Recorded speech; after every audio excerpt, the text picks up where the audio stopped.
Գյուրջան Կասկադ, հասանելի բնակարաններ 65 ամիս մարման ժամկետով։ Բարև ձեզ, այսօր Fast Info-ի հյուրը քաղտեխնոլոգ Արմեն Բադալյանն է։ Բարև ձեզ, պարոն Բադալյան, շնորհակալ եմ հրավերն ընդունելու համար։ Շնորհակալություն հրավերի համար։ Պարոն Բադալյան, Գյումրիում քաղաքացիական պայմանագիրը փաստացի պարտվել է, սակայն մինչ օրս քաղաքական դաշտում ակտիվ քննարկումներ են ընթանում, արդյոք Մարտուն Գրիգորյանը կմիանա Վարդան Ղուկասյանին, թե ոչ։ Ինչ է տեղի ունենում Գյումրիում եւ ինչու մինչեւ հիմա հստակ չէ, թե Մարտուն Գրիգորյանը միանալու է Վարդան Ղուկասյանին, թե ոչ։ Հետաքրքիր էր այստեղ ունեցած ընտրությունները։ Իդեպ նշենք, որ չնայած այս ընտրությունները զուտ համայնքային ընտրություններ էին, բայց բավականին մեծ հետաքրքրություն արժանացան ինչպես Հայաստանում վերլուծաբանների եւ քաղաքական գործիչների կողմից եւ պատկերացրեք բավականին դիտարկվեցին նաեւ ռուսական վերլուծական շրջանակների կողմից եւ արդեն այդտեղ վերլուծություններ կան, իհարկե որոշ սխալներ կան, հաշվի առնելով Հայաստանի ներքաղաքական գործընթացների նյուանսները չիմանալու հետ, բայց իրանք էլ են դիտարկում, ուզում ասեմ, որ սա մեսիջային էր նաև չեմ կարող ասել արևմտյան միգուցե իրանք էլ են այլ, բայց ռուսական վերլուծական դաշտի համար, որովհետև չմոռանանք 2026 թվականին Հայաստանում սպասվում են ընտրություններ, դրա մասին եւ առանցին խոսանք։ Հիմա ուզում ասեմ, որ սա կարևոր է, ճիշտ է, թվում է թե համանքային էր ընդհանրապես բարակյար, 5900 մոտավորապես ընտրողներ կար եւ 6000 մոտավորապես եւ Գյումրին, որը մի քիչ ավելի շատ էր, ամեն դեպքում երկրորդ քաղաքն էր, բայց իրանքից հետաքրքրություն ներկայացնում եւ որոշակի օրինաչափություններ կարող ենք արդեն անել։ Առաջին քաղաքացիական պայմանագիրը արդեն դե յուրե պարտվեց թե Փարաքյարում, թե Գյումրիում, այսինքն Փարաքյարի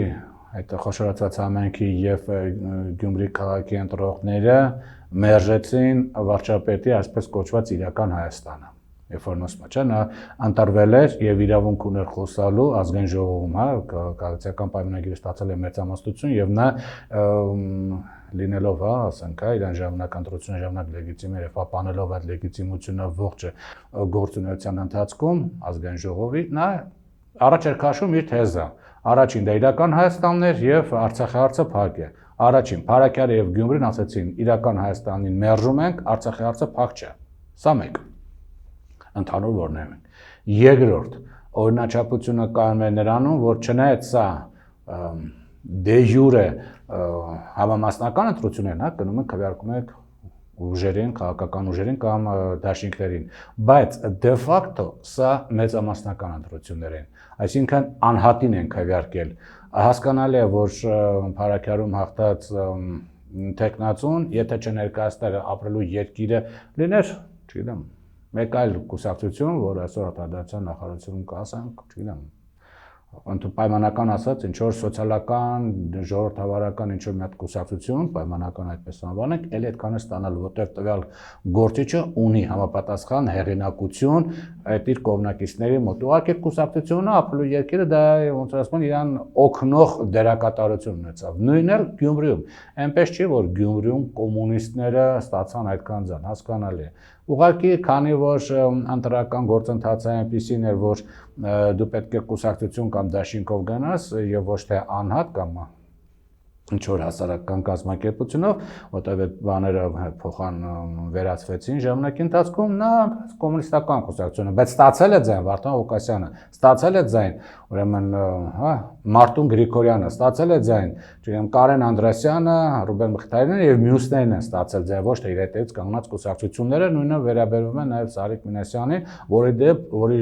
պայմանները մի դեպ կարող ենք ասել քաղաքացիական պայմանագիր լինելու հանգամանքը նրան ավելի շատ դեմ եղավ, որտեղ միգուցե ինքը որպես անհատ այդքան մերժելի չէր, որոշ դեպքերում ընդունել էր, բայց հաշվի առնելով որ նա քաղաքացիական պայմանագիրն է ներկայացնում, նա դրա բացական դեր էր կատարել, այսինքն սա մեծամասնական սկզբունքով։ Այդ դրա համար շատերն ասում են, տեսեք, հաջողվեց հաղթել Նիկոլ Փաշինյանի ստեղ։ Այն նույնը կանանք ազգային ժողովում պետք է զգուշ լինեն, որտեղ ազգային ժողովը ամեն դեպքում մեծամասնական չի, նա համամասնական է, նա էլ է իհարկե ավելի մեծ մասշտաբով, եթե այդպես վերցնենք լիդերային լինելու նաև ուրեմն անհատը առաջնորդողը մեծ նշանակություն ունենալու, բայց այնուամենայնիվ այնտեղ համամասնության պահը ավելի շատ է լինելու, քան այս ընտրությունների համայնքային ընտրություններին։ Ուրեմն սա երկրորդ օրինաչափությունն է մեծ համաստությամբ։ Երրորդ, ընտրությունների ժամանակ հատկապես Գյումրիում կիրառվեցին բոլոր այն հայտնի տեխնոլոգիաները, որոնց դեմ ժամանակին այս իշխանությունները պայքարում էին, ինչ որ այսպես ասենք, ոչ այդքան ազնիվ տեխնոլոգիաներ, որի մեջ ամենամեղմը երևի այդ վարչական ռեսուրսի կիրառումներ, որը Գյումրիում տոտալ բնույթ էր կրում, բայց անգամ դա իրենց չօգնեց, այսինքն սա երրորդ առանձնահատկությունը, սա պետք է հաշվի առնենք։ Այլևս ազնիվ արդար ընտրությունների փուլը ավարտված է, դա պետք էր վարչապետին այն ժամանակ նախորդ տարիներին 18, 20, 21, երբ որ ինչ որ վարկանիշ ուներ, հիմա ինչքան վարկանիշը զորացում է, նա արդեն այդ տեխնոլոգիաները քաղաքական իշխող ուժը փորձելու է այդ վարչական ռեսուրսը ուրեմն կիրառել։ Սա երրորդ ուրեմն առանձնահատկությունն էր։ Եվ չորրորդ կարևոր առանձնահատկությունը։ Մինչև այս պահը միշտ տարբեր սոցիոլոգիական կազմակերպություններ, տեղական, նաև դրսի, Ամերիկայի կողմից, այսպես Հանրապետական միջազգային ինստիտուտի կողմից կազմակերպված եւ այլ ուրեմն կառույցների կողմից, ամերիկյան դա կառույց է, կամ տեղական ուրեմն կառույցների կողմից անցկացած սոցիոլոգիական հարցումներ ցույց են տալիս, որ Հայաստանում հատկապես 23 թվականի սեպտեմբերի 10-ից հետո Արցախի հանրապետության ժամանակավոր կորուստից հետո Հայաստանում ուժեղացել են արևմտամետ ուրեմն հայացք ունեցող ընտրողների թիվը։ Գյումրի ընտրությունը ցույց տվեց, որ այդպես չէ։ Եվ վարչապետը չունենալով տվյալ դեպքում այլևս ամենաաջակցությունը, որը չերևաց ընտրությունների ժամանակ ոչ մի աջակցող ուրեմն ձևով, դա ազդել իհարկե ընտրազանգվածի ոչ տրամադրությունների վրա, բայց Գյումրիում ցույց տվեց, որ կոնկրետ արևմտամետ ընտրազանգվածը, որը գնացել էր քվեարկելու Եվրադաշինք այդ քաղաքական ուժին, որը ղեկավարում էր Գյումրիում գործերի բավականին բանիմաց ուրեմն անձնավորություն, այնպես չի, որ վատ անհատ էր դրա համար քիչ ստացավ, չէ, բանիմաց անձնավորություն է, բայց ստացավ, անգամ 5% չանցավ։ Դա նշանակում է Հայաստանի դրանից կարող ենք եզրակացնել, որ Հայաստանի ընդհանուր ընտրազանգվածում արևմտամետ դիրքորոշում ունեցողների թվականակը էականորեն իջել է, իսկ եթե մնացել է, դա հիմնական միգուցե Երևանում է, բայց մարզերում ոնց որ թե դա ուրեմն պակասել է։ Եվ սա ուրեմն օրինակ եզրակացություն է, որ իրականացնում ենք այս հերթականը, եւ հաջորդ կարևոր ուրեմն մի եզրակացություն էլ ունենք անելու։ Դա այն է, որ վարչապետի այն թեզը, որ նախկին, ներկա, նախկիններն են մեղավոր ամեն ինչում, նախկինները միշտ ասում են, չէ, նախկինները ես մեղավոր չեմ, նախկինները Գյումրիում բացահայտ հաղթեց նախկին թեկնածուն։ Բացահայտ, այսինքն վարչապետի այդ արդեն դիսկուրսը նախկին ներկա էլ չի աշխատում, ավելի դա սկսել է արդեն աշխատել ի վնաս քաղաքական իշխող ուժի, այսինքն ամեն ինչ գցել նախկինների վրա, չէ, նախկինները արդեն եւ երկրորդ տեղի եւ երրորդ տեղինը դրանք բոլորը նախկիններն են, ինչ որ ձևով ասոցացվում են, այսպես կամ բացահայտ նախկիններ են, այսինքն նախկին ներկա դիսկուրսը էլ չի աշխատում։ Այլ եթե իրանք սկսեն արդեն էլի ասել նախկիններն են մեղավոր, վեր դա արդեն իրանք դա որևէ ազդեցություն չունի։ Սա հաջորդ եզրակացություն էր եւ իհարկե եթե հանենք էականորեն հանենք վարչական ռեսուրսի կիրառումը, որը տեղ ունեցավ հօգուտ մեկ տեխնացուի, մոտավորապես կարող եք ասել, որ կոնկրետ Գյումրիում իշխող քաղաքական ուժի կամ ավելի կոնկրետ ասած վարչապետի, այսպես ասենք, իրական Հայաստանի եւ այլ դրա կողմնակիցներն ու պայմանական 1/3 հանենք վարչական ռեսուրսը, ուրիշները ավելի շատ են անում, չգիտեմ, ասում ենք, այսից ավելն են հանում, թե իբրև 6% չունի, 10% չունի, ամեն դեպքում հանում ենք 1/3-ը, որը ասենք ընդունված է տարբեր չափորոշիչներում, որ վարչական ռեսուրս է եղել։ Ապա գումարում ենք երկրորդ նախագահ եւ երրորդ նախագահին աջակցող ուժերի այդ հարաբերակցությունը ստացվում է, որ Գյումրիում մոտավորապես 30-30% ընտրազանգվածի ուրեմն բան կա, համամասնություն կա, սա էլ մենք պետք է ուրեմն հաշվի առնենք։ Եվ հաջորդ եզրակացությունն է, որ հատկապես ընդդիմադիր որոշ ուժեր այդքան էլ հաջող կարողացավ չտարան։ Սա ավելի շուտ վարչապետի պարտություններ, քան ընդդիմության հաղթանակներ, որովհետև ընտրական գործընթացը գնաց շատ մի քիչ պարզունակ, ասենք, տեխնոլոգիաներով, որը միգուցե 90-ական թվականներին, ասենք, ընդունել էր, ստրատեգիական տեսակետից, բայց հիմնականում այդքան ինչ որ ընդդիմադիր գործիչները նշում են, որ պարզապես ժամանակ չի եղել հավաքված։ Չէ, կներեք, սխալ է, չէ, այդպես չի կարելի ասել, ժամանակ չի եղել, որովհետև անցյալ աշնանից գիտեմ, որ սպասում է ուրեմն այստեղ, երբ որ Բալասանյանի դաշինքի հետ կապված ինչ-որ գործընթաց եղավ, հասկանում եմ, որ սա արդեն արտահայտ ընտրություններ է գնալու 4 ամիս ժամանակ կա, բարի եղել, 3 ամիս ժամանակ կա, բարի եղել, ուրեմն պատրաստվել բավականին լավ, ստրատեգիան է բավական լավ մշակել եւ պետք չի բան անել էլ իրանց կողմից արդարացնել, ասենք, էլի, որ այ մենք մեղավոր չենք, ժամանակը չի եկել։ Ժամանակը երբեք ոչի բանի համար չի եկում, բարի եղնել, պատրաստվել։ Սա էլ պետք է ասենք, որ իրանք այդքան էլ հաջող պատրաստված չեն։ Այսինքն մոտավորապես մի 10 այսպես եզրակացություն, որ այս պահի դրությամբ մենք կարող ենք ուրեմն ունենալ։ Պարոն Բադելյան, իսկ այս պարագայում արդեն ընդդիմությունը կկարողանա, ընդդիմադիր թեկնածուները կկարողանան ամրապնդել, ինչպես դուք նշեցիք, վարչապետի պարտությունը թեկուզ եւ միավորվել, օրինակ հարց առաջա ինչե մալռում Մարտուն Գրիգորյանը։ Այստեղ արդեն ուրիշ խնդիրներ կա, այստեղ ցույց է տա իդեպ մի բան էլ ասենք։ Սա էլ պետք է նշենք, որ Վարդան Ղուկասյանը, որ նշում են ինքը քաղաքի կամ մարզային կարգավիճակ, ոչ թե Շիրակի մարզային, քաղաքի մասշտաբով ինքը որոշակի խարիզմա ունի, ոչ թե հանրապետական մասշտաբով, ասենք խարիզմատիկ գործիչ է, ինչու այդքան շատ ձեն ստացավ, նա քաղաքի մասշտաբով խարիզմատիկ գործիչ է, այդպիսի գործիչներ լինում են ԻԾՆ, էլ ասենք, որոնք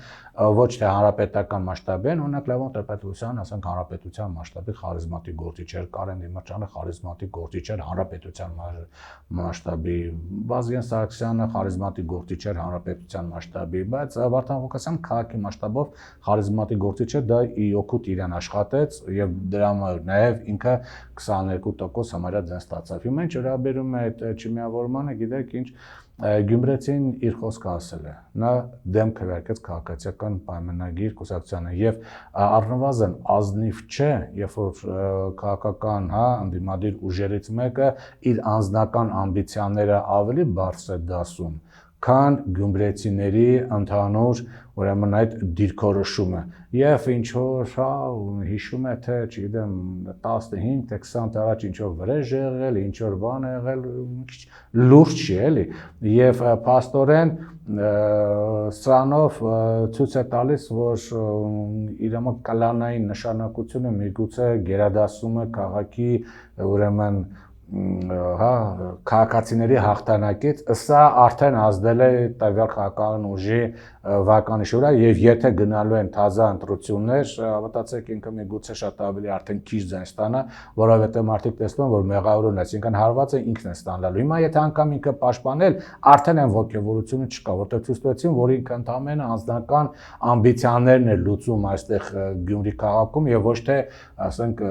պայքարում էր, Արցախը հանձնած, ինչ որ Թուրքիայի դեմ պայքարող, ինչպես իրենք են նշում, այդ տեխնացուի դեմ, որ Թուրքիան հրավիրում են Հայաստան, չգիտեմ, վիլայետ են սարքում, Արցախն են հանձնում, այսինքն ցույց տվեց այդ քաղաքական ուժերների ղեկավարը, որ իր համար շատ անձնական ամբիցիաները ավելի բարձր են, քան գյումրեցիների ցանկությունը, սա աշխատելու է թե իր դեմ, թե այն քաղաքական ուժին, որը իրան նաև դաշինքի միջոցով առաջադրել է, այսինքն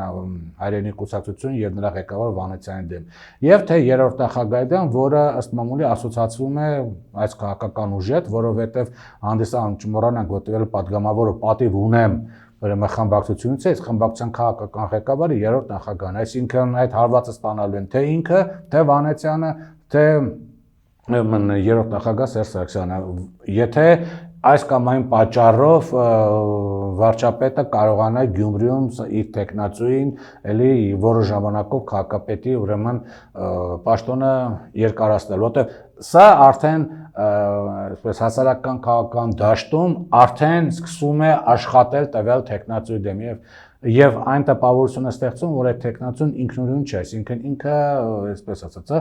ոչ միայն անձնական ամբիցիաների հարցը լուծում է եւ երկրորդ տեսակետը այն է, որ իր փոխարեն ուրիշներն են որոշում։ Այստեղ կա նաեւ երրորդ կողմը, իսկ այդ խմբակցության մնացած, ասենք, քանի որ 6 հոգանոց խմբակցություն է, իսկ մնացած 5-ը նույնպես լռում են, չէ՞, բան նրանք ինչի ձեն չեն անում, ինչու օրինակ լրագրողները չեն մոտենում այդ 5 հոգուն եւ ասում, բա դուք ինչ եք մտածում, դուք տվյալ խմբակցության ղեկավարի ինչն եք ասենք, հա ստրուկն եք, ինչն եք, որ ձեր ուրա ձեր անձնական կարծիքը օրինակ այդ տարօրինակ է, չի լրագրողները այդ հարցով չեն մոտենում խմբակցության մյուս անդամներին, հետաքրքրվեն թե իրենք ինչ ուրեմն որոշում են կայացնելու, որտեղ մեկ մարդուց չի կախված, կախված է խմբակցությունից, այդ խմբակցությունը բայց չէ որ խմբակցությունը այդ մեկ մարդու տեսքով էր հանդես գալիս։ Կապ չունի, այդ մարդիկ են հաղթել, խմբակցությունն է հաղթել։ Այո, դե ֆակտո կարող ենք ասել, որ այդ մեկ մարդուն են քվեարկել, բայց ամեն դեպքում կա խմբակցություն, որտեղ ուրեմն կան 6 հոգի, եւ եթե մեկ մարդ մի դիրքորոշում ունի, դա 5-ն էլ պետք է իրենց դիրքորոշումը հայտնեն։ Թող հայտնեն, ասեն, այո, մենք սպասում ենք, թե ինչ կասի այդ մարդը, որ մենք էլ, հա, մեր ոնց որ ասում են, հայտնի ֆիլմի մեջ մենք էլ մեր տղամարդկային խոսքը կասենք, երբ որ ոսկենա խմբակցության ղեկավարը ասի դիրքորոշումը, բայց մոտեցեք հարցեք, հիմա ամեն դեպքում հաստատ ստացվում է այդ խմբակցության բոլոր անդամները, խմբակցությունը առաջնորդեց, հայրենի կուսակցությունը եւ պատիվ ունեմ խմբակցության դաշինքը եւ նրա մեջ եղած բոլոր падգամները, բոլոր պատասխանատվություն են կրում Գյումրիում ընդդիմության հաղթանակը, եթե հնարավոր վիճեցման համար։ Սա ուղղակի քաղաքական աքսիոմա է։ Իդեպ շատերն են հարցնում, հա, ինչ որ դիրքորոշում են հայտնում, թե օրինակ ինչու պետք է Վարդան Ղուկասյանը դառնա, թե ուրիշը դառնա, որպեսզի ինչ որ անձնական հարցեր չլինեն, ուրեմն քաղաքականության մեջ կա բան է, էլի, ընդգծված օրինաչափություններ։ Օրինակ վերցնենք Գերմանիայում, երբ որ հաղթեց քրիստոնեա-դեմոկրատական, ուրեմն դաշինքը Մերցի գլխավորությամբ, որից հետ որոշակի հարցեր ուներ, ասենք սոցիալ-դեմոկրատները եւ այլն։ Չեն ասում, որ գիտեք ինչ, Արի Մերց դու առաջի տեղ ես գրավել, չնայած իհարկե 50+ չի ունեցել, բայց ամենաշատ ձայնը մոտ 30% ինքն է հավաքել։ Բայց արի դու մի դարձի, ասենք, հա, վարչապետ, այլ, չգիտեմ, այլընտրանք Գերմանիայի համար է դառնա, որը երկրորդ տեղն է եւ մոտ 22% է եղել, որովհետեւ անձնական ամբիցիաներ կա, չկա այդպեսի բան։ Երբ որ հաղթանակ է ստանում իշխանության նկատմամբ, ամենաշատ ձայն ստացած ընդդիմադիր քաղաքական ուժը ինքն է ստանձնում ղեկավարումը եւ մյուսները միանում են իրենց։ Դա չի նշանակում, որ այդ խմբակցությունը պարտավոր է, ասենք, կոալիցիան համաձայնագիր կնքել, հա, ասենք, Կոմկուսի հետ կամ Վարդան Ղուկասյանի հետ, դա կարող է շատ հանգիստ քվեարկել եւ միաժամանակ ինքը ոնց ասում են վերահսկիչ գործառույթները վերցնել իրեն եւ վերահսկել, որպեսզի այդ քաղաքական ուժը, եթե հանկարծ սխալ է, անմիջապես դու արտահայտ ընտրությունների հարց բարձրացնես, պահելով նրան հսկողության տակ, բայց այլ միջոցների դիմել, հա, ինչ որ անձնական ամբիցիաներ դիմել, դա արդեն մի քիչ լուրջ չի, էլի։ Հավանաբար անդրկուլիսյան ինչ որ բանակցություններ են գնում, միգուցե ինքնով սպասում է, թե իր ղեկավարները ինչ կորը, որովհետև այդ տեսակետներն են արդեն հնչում։ Իսկ ինչքան շատ գնաց, ինչքան շատ երկարեց, բնականաբար դա այդքան աշխատելու է տվյալ քաղաքական ուժին դեմ եւ ցույց է տալու, որ տվյալ քաղաքական ուժը եւ դրան առաջնորդող ուրեմն գործիչը ինքնուրույն գործիչներ չեն, իսկ դա Գյումրիում նշանակություն ունենալու է։ Պարոն Բադալյան, իսկ ինչ հետևություններ արդեն կարող ենք անել համապետական ընտրությունների համար, ընտրություններին ընդառաջ եւ եթե չեմ սխալվում, դուք ձեր խոսքում նշեցիք, որ Արևմուտքից եւ Ռուսաստանից հետեւել են Գյումրի ընտրություններին, ինչի համար, այսինքն իրենք օրինակ ինչ պլաններ ունեն գուցե հանրապետական ընտրությունների պարագայում։ Տեսեք, Արևմուտքից չեմ կարող, հավանաբար հետեւել են, հավանաբար որտեղ այդքան չեմ նել արևմտյան, բայց ռուսական վերլուծական տելեգրամյան ալիքները բավականին շատներ են եւ այնտեղ բավականին վերլուծություններ կան։ Օրինակ կան սխալ վերլուծություններ, որ Գյումրիում հաղթել է կոմունիստական կուսակցությունը, որը շատ երկար ժամանակ ուրեմն, հա, վարկանիշ չուներ։ Դա սխալ մոտեցում է, քանի որ չեն տիրապետում ներքաղաքական գործընթացներին, դա մար որոշակի սխալ եզրակացություններ են գալիս, մասնավորապես արդեն նշեցի, Գյումրիում կոմունիստական կուսակցությունը չի հաղթել, Գյումրիում Վարդան Ղուկասյանն է հաղթել, որը գնաց կոմունիստական կուսակցության ցուցակով, կարող գնալ մարքսիստական կուսակցության ցուցակով, կարող գնալ, չգիտեմ, այնտեղ, հա, սոցիալ-դեմոկրատական ինչ որ տենց, հա, ցուցակով կամ Հայաստանի սոցիալական զարգացման, չգիտեմ, տենց կուսակցություն կա, թե չէ, այդ ցուցակով եւ այլն։ Հիմա ինչու են հետևում։ Տեսեք, Արցախի հարցը փակ չէ, հա, վարչապետը ուզում է կամ իր քաղաքական թիմը ոնց էր ինքն ասում, թռան երկինք իջնեն ներքև, Արցախի հարցը փակ չէ, որտեղ Արցախի հարցը դա այն հարցն է, որը շատ հանգիստ ուրեմն կարող է օգտագործվել այստեղ ազդեցություն ունենալու համար։ Մենք վերցնում ենք Եվրոմիություն, նայեք, միջավ այս հարցին անդրադառնալը։ Եվրոմիությունը ինչ էր անում։ Եվրոմիությունը մշտապես մենք տեսանք Ռումինիայում թույլ չտվեցին տեխնացուի երկրորդ նախագահական ընտրությունը երկրորդ փուլին մասնակցել դեկտեմբեր, որովհետև տեխնացուն գլոբալիստների թևից չէր, իսկ Եվրոմիությունը այսօր գլոբալիստների հսկողության տակ է։ Մոլդովայում փորձեցին ձերբակալել Մայա Սանդուի նախագահի դեմ դուրս եկող Գագազի ղեկավար Եվգենիա Բուցուլին։ Ֆրանսիայում արգելեցին Մարի Լեպենին 4 տարի ընտրություններին, 5 տարի ընտրություններին մասնակցել, իսկ 2 տարի հետո այնտեղ նախագահական ընտրությունը իր շանսերը բարձրացրել։ Այսինքն Եվրոմիությունը իր ազդեցության տարածքում գտնվող ամբողջ ուրեմն այդ արեալում, տարածքում ինքը խստորեն միջամտում է արտաքինից եւ թույլ չի տալի այլ ոչ գլոբալիստական տեխնացուների ուրեմն հաղթանակը կամ անգամ առաջ խաղացում իշխանության գալը։ Ռուսաստանին նայենք, Ռուսաստանը ամիսու կես առաջ Աբխազիայում տեղ ունեցավ նախագահական ընտրություններ, առաջին, երկրորդ փուլ, մարտի 1-2 փուլներ եւ արեց ամեն ինչ, որպեսզի ռուսամետ տեխնացուն ակտիվ որպեսզի որտեղ Աբխազիան համարում էր իր ազդեցության ոլորտ։ Հիմա վերադառնանք Հայաստան։ Հայաստանում ազգային ժողովի ընտրությունները ինչ են կարևոր ի տարբերություն ասենք Գյումրիինը, որովհետև ձևավորում իշխանություն, որը արտաքին քաղաքականություն իրականացնելու, որը կարող է գնալ Եվրոմիություն, որը կարող է չգնալ Եվրոմիություն։ Օրինակ դեսպան արդեն այսօր Ռուսաստանի դեսպան նշել էր, որ Հայաստանի համար լավ կլինի Շանհայյան համագործակցության կազմակերպության անդամակցել, գիտեք, Հայաստանի իշխանությունը Եվրոմիություն է, օրենքը ընդունվեց, Ռուսաստանից ասում են միաժամանակ չես կարող լինել այս երկու միությունների մեջ, այսինքն մենք տեսնում ենք ինչ, մենք տեսնում ենք, որ Ռուսաստանը խիստ հետաքրքրված է Հայաստանի տեղ ունեցած գործընթացներով, մենք տեսնում ենք, որ Եվրոպան այս պայմանությամբ ոնց որ թե այդքան էլ Հայաստանի եւ Անդրկովկասի գործողությամբ հետաքրքրված չէ մասնակիորեն, բայց այնուամենայնիվ մի կողմ էլ չի քաշված, որովհետեւ ինքը հասկանում է, որ Միջին Ասիայի հանքահումքան ռեսուրս Ադրբեջանի Վրաստանով գնում է դեպի Սևծով Եվրոպա կամ Թուրքիայով դեպի Եվրոմիություն, այսինքն այս հարավային Կովկասը Եվրոմիության համար շատ կարեւոր է։ Դրա համար չի բացառում, որ ինքը փորձի ընտրությունների ժամանակ այստեղ գլոբալիստների սատարող կամ աջակցող ինչ որ քաղաքական ուժի բերել իշխանության, որ ասենք պրոգլոբալիստական է, ռուսական կողմը կարող է փորձել միջամտել, այստեղ բերել այն իշխանությունը, որը ավելի շատ հակված կլինի դեպի BRICS, Եվրազիա, Շանհայյան կազմակերպություն երկրներ եւ այլ, այսինքն այդ ուղղությամբ զարգացման համար։ Եվ բնականաբար իրանք բավականին ուսումնասիրում էին Գյումրի եւ Փարաքան ընտրությունները, որ հասկանան հասարակական տրամադրությունները եւ չի բացառվում ըստ այդմ արդեն նշեցիք, որտեղ սա ձևավորել է կառավարություն, որ արտաքին քաղաքականություն իրականացնելու Ռուսաստանի ազդեցություն է հանելու կամ ամրապնդելու է Ռուսաստանի ազդեցություն, Եվրոմիության ազդեցություն է ուժեղացնելու կամ թուլացնելու է, Արցախի հարց կարող է բարձրացնել կամ թուլացնել եւ այլն, այսինքն իրականացնելու արտաքին քաղաքականություն, դրանց կախված է թե որ աշխարհական կենտրոնը այստեղ ուժեղանա կամ կթուլանա։ Դրա համար իրանք պետք է մի հատ ուժերի դասավորությունը իմանան, ինչը նրանց թույլ տվեց իմանալ Գյումրիում եւ Փարաքարում տեղի ունեցած ընտրությունները, որ վարչապետը այլևս 15 թվականին ուժեղ տղան չի, որ ԿՊ-ին շատ հանգիստ կարելի է գրագետ ընտրարշավի դեպքում նրան կարելի է ուրեմն հաղթել։ Այս համար են բավական ուշադիր նայում այդ ընտրական գործընթացներին։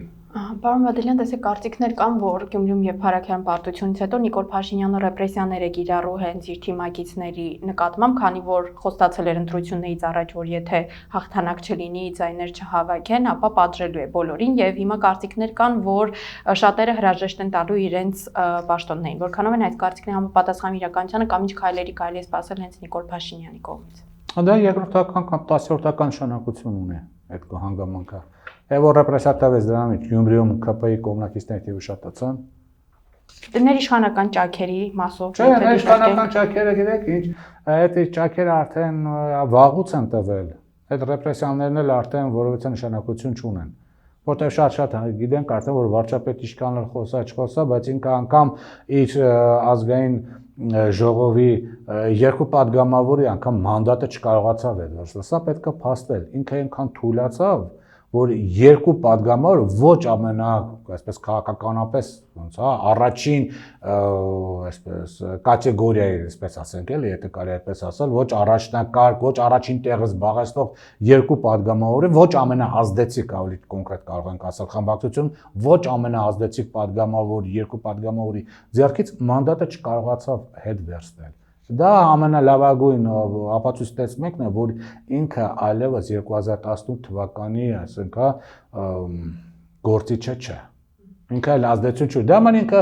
կհանի, ասենք, այս մարզպետին, ասենք, հանեց։ Խոսքի օրինակ, ասենք, Շիրակի մարզպետին հանեց։ Լավ, կամ Մարմավիրի մարզպետին հանեց, Պողոսին հանեց, Պետրոսին դրեց։ Դրանով ինչ, Փարաքյարիում այդ ԿՊ-ի կողմնակիցներն շատացան, հետո հանի, ինչ է եղել։ Որս է խնդիր չկա։ Կանեն մարդիկ կամ Հայաստան կգնան, կամ կթողեն կգնան, խնդիր չկա։ Այն արժեթել ինքել թիմակիցներ էլ չունեն։ Այն շատ սուղ է, այսպես ասած, իր կողմնակիցները եղածն էլ են մարդիկ, որ հենց տեսնեն վարչապետը մի քիչ թուլացավ, հենց առաջին վարչապետին հեռու գնացողներ իրանք են, հենց առաջինը։ Եվ վերջում պարոն Բադալյան, օրերս Ադրբեջանի նախագահը հայտարարեց, որ խաղաղության պայմանագրի ստորագրման մասով գնդակ, այսպես ասած, Հայաստանի դաշտում է, պայմանագրի տեքստը պատրաստ է, երկու հիմնական պահանջ կա, դա ԵԱԿ Մինսկի խմբի լուծարումն է եւ Հայաստանի սահմանադրության փոփոխությունը, որի առնչությամբ Հայաստանի գործող իշխանությունը դեռ գործնական քայլեր չի արել։ Եթե այդ պահանջները չբավարարվեն, խաղաղության պայմանագիր չի ստորագրվելու։ Ձեր դիտարկմամբ ո՞րն է լինելու Հայաստանի իշխանությունների պլան B-ն, եթե օրինակ պայմանագիր չստորագրի կամ գուցե պատրաստվում են բավարարել այս պահանջները ինչպես։ Չեն կարող բավարարել, սահմանադրությունը չեն կարող փոխել, սահմանադրություն փոխելու համար բավականին մեծ եւ բարդ գործընթաց կա, այնտեղ քվորում հարց կա, մասնակցության հարց կա, վարչապետը չունի այդ վարկանիշը, ինչպես ցույց տվեց Գյումրին եւ Փարաքյարում, որպեսզի կարողանա ադրբեջանական սահմանադրություն Հայաստանին պարտադրել, իսկ դա պետք է իմանանք։ Դա ոչ թե սահմանադրության փոփոխություն է, դա Ալիևի դա ադրբեջանական սահմանադրությունն է։ Դա համար պետք է միշտ ֆիքսենք ադրբեջանական սահմանադրություն Հայաստանում վարչապետը էլ չի կարող անցկացնել։ Սա միանշանակ է, այսինքն սահմանադրությունը այդ կոնտեքստում չի փոխվելու։ Չի կարող փոխվել։ Հիմա ինչ վերաբերում է պայմանագրի համաձայնագիրին, ուրեմն, Մինսկի խումբը կարող են լուծարել, չլուծարել, դա հիմա էական չի, որ գիտեք, Արցախի հարցի բարձրացումն ու չբարձրացումը Մինսկի խմբի հետ կապ չունի, որովհետև 1988 թվականի փետրվարի 20-ին, երբ որ Արցախի հարցը բարձրացավ, Մինսկի խումբ չկար, չէ՞, բայց բարձրացավ։ Այսինքն այն պահին, երբ որ Հայաստանը, երբ որ այս իշխանությունը չի լինի, նոր իշխանությունը շատ հանգիստ կարող է, ուրեմն, շատ հանգիստ կարող է Արցախի հարցը նորից բարձրացնել եւ դրական արդյունքներ ստանալ։ Ինչ վերաբերում է Արցախի Ադրբեջանի կողմից խորհրդանքին, թե հա պատերազմ եւ այլ, ինչ որ իշխանությունն են, չէ, ասում, որ այս համադրությունը չփոխենք, չփոխենք, պատերազմ կլինի, քանի դեռ Իրանի Իսլամական Հանրապետությունը իր դիրքորոշումը չի փոխել Զանգեզուրի Միջանցքի վերաբերյալ եւ քանի դեռ նա չի բանը իր դիրքորոշումը վրա հստակ կանգնած է, որ հարավային Կովկասում պետությունների սահմանները չպետք է փոխվեն, պատերազմ չի լինելու, որտեղ Իրան Իսլամական Հանրապետությունը այն ուժն է, որը կարող է շատ հանգիստ պատժել Ադրբեջանը, եթե Ադրբեջանը փորձի Զանգեզուրի միջանցք բացել, որտեղ Զանգեզուրի միջանցքը պետք է ֆիքսենք։ Դա ոչ միայն Հայաստանին է դեպ, դա հենց առաջին հերթին գոյաբանական վտանգ է ներկայացնում Իրանի Իսլամական Հանրապետության համար։ Դա համար քանի դեռ իսլամական հեղափոխության պահպանների կորպուսները կանգնած են Արաքսից հարավ, ոչ մի պատերազմական, լայնամասշտաբ պատերազմական գործողություն Ադրբեջանը չի սկսի։ Այս սկսող տաղերը վաղուց կսկսեն։ Ուրիշ բան է, եթե հանգարց Իրանը ենթարկվի ռազմական ագրեսիայի, այն աշճանի թուլանա, որ այլևս նա զորք չունենա, որպեսզի Զանգեզուրի միջանցքը Զանգեզուրի կամ Սյունիքը կարողանա պահել, այդ դեպքում Ադրբեջանը կարող է ռազմական ուժով վերցնել այդ Սյունիքը, բայց դեռևս դրա նախանշանները չկան։ Տրամպը, Իրան եւ այլ այնտեղ բանակցային գործընթացներ են տեղ ունենում, բայց անմենայնիվ դեռևս դրա նախանշանները չեն երևում։ Այնպես որ Մինսկի խումբը կլուծավի թե չի լուծավի, դա երկրորդական հարց է, հիմա թող մնա կամ լուծավի, դա այդքան էական չէ, դա չի նշանակում, որ դա լուծավեց, Արցախի հարցը փակվել է։ Արցախի հարցը կփակվի, երբ որ Հայաստանի վերջին քաղաքացին այդպես մտածի։ Եվ երկրորդ, սահմանադրությունը չի կարող փոխել։ Այնպես որ ոչ մի բան չի կարող եկա փոխել։ Ինչ վերաբերում է Համադ Ալիևի հետ համաձայնագրի պատրաստ լինելուն, ինչին էր իրան պետք, որ ասեն համաձայնագիրը պատրաստ է, որ երբ որ Ռուսաստանը եւ Ուկրաինան ուրեմն ինչ որ գործախնդիրություններ կավարտեն, դա Ադրբեջանի ձեռքին ալիբի լինի, որ Տեսեք, ասենք, հա, եթե Ռուսաստանը փորձի Արցախի հարցը ինչ որ բարձրացնել նորից, Ադրբեջանի համաձայնագիրը ցույց կտա Պուտինին, կասի, տես, Արցախի հարցը մենք Հայաստանի ղեկավարին հետ արդեն կարգավորել ենք։ Եթե իհարկե միջև այդ Հայաստանի ուրեմն ղեկավարությունը փոխված չլինի, բայց տեղալ մի խնդիր կա, որ Ռուսաստանը միայնակ այլևս չի կարող Հայաստանում ղեկավարություն փոխել։ Եթե փոխի, նա կարող անել միայն Իրան Իսլամական Հանրապետության հետ համատեղ։ Հիմնականը թե չէ, դա ուրիշ հարց է, բայց միայն այդ երկու ուժերը համատեղ կարող են Հայաստան իշխանություն փոխել։ Սա մասին պետք է իմանան նաև ռուսական վերլուծական շրջանակները։ Շատ լավ, շնորհակալ եմ հարցազրույցի համար։